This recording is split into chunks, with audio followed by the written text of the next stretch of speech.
conserving water from the spring. Yes, it enables me to control the water in the drain sewers to some extent. Also, it can be used for all sorts of purposes. Like for drinking? Well, that too. But mostly to run different machines. Ah, like water mills. Exactly.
August 1839. There is no denying that Alexander puts a lot of faith into what I can only describe as magic. I'm not surprised. Even while traveling across Europe, I assumed I would have to embrace the supernatural to save my mind and life. As a novice, I do everything in my power to stay focused and not dwell too much on my own doubts. Alexander woke me up early and told me it was time we got started on our work. He was obviously excited to get going, and we headed downstairs to the old dungeon where he preferred to attempt his rituals. It turns out that Alexander is a true Renaissance man, paralleled only by Da Vinci, I'm sure.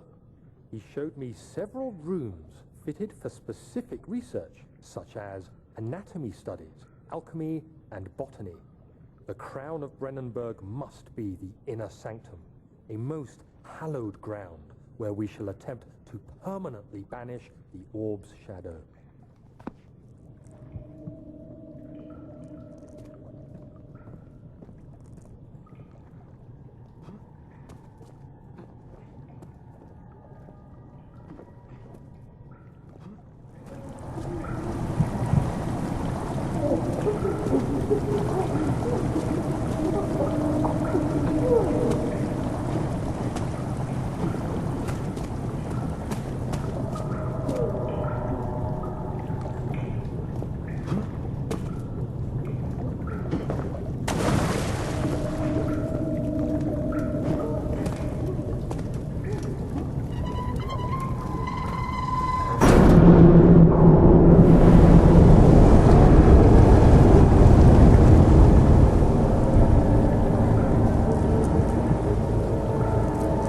August 1839. I could never be certain until today that I was on the right path.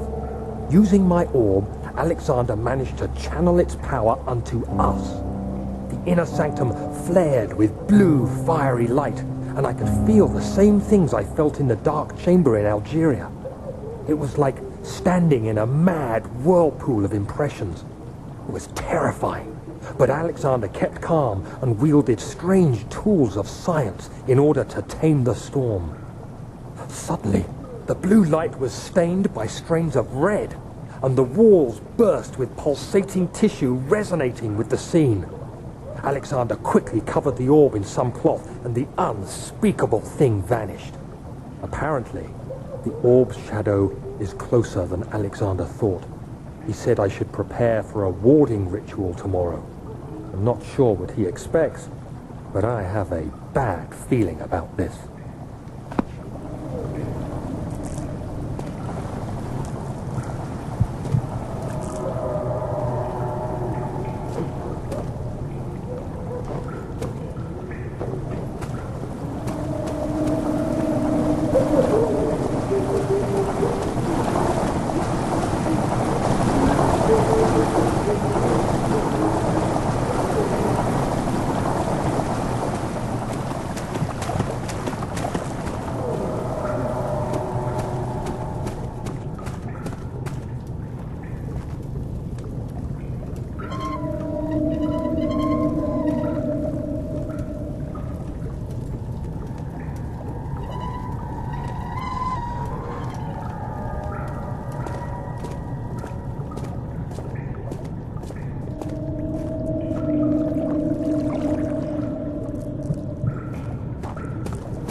August 1839. It is still early, and Alexander is busy preparing for the ritual later today. Seeing him this worked up makes me question why. What does he stand to gain? I realize he is curious about it all, but surely there must be more. Is he so foolish he will attempt to tame the power of the orb? I must admit that yesterday, when Alexander flooded the inner sanctum with blue light, I realized we had but graced the orb's true potential. This might turn out to be more than escaping a creeping shadow. It might be the beginning of something truly extraordinary.